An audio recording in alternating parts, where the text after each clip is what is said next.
How to play Squirrel Girl in 60 seconds in Marvel Rivals. So off the top, this is a range character. This character needs to be in the back line. This is behind the tanks back there with the healers and everything like that, all right? If you are trying to frontline with this character or you're way too in the mix or anything like that, she's going to die. Biggest thing with her is that you want to make sure that you are putting as many projectiles on the field as possible. Your actual aim doesn't need to be that great because as you can see there, it does splash damage. They do quite a bit of damage. You can actually, you know what I mean? They're almost dead after 2 hits. It's pretty good.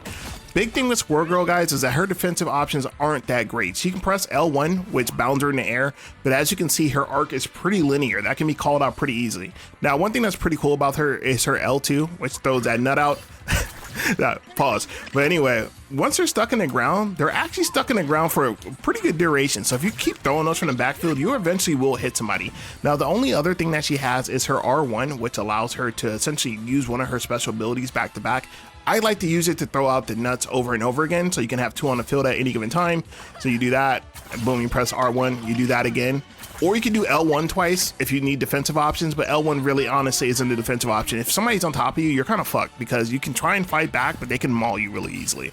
Probably the most underwhelming aspect of her is her ult is not that great. If you're somewhere that has a lot of corners, they will bound. You see right there, they'll kind of ping pong and stuff like that off the actual corners, which is actually pretty good.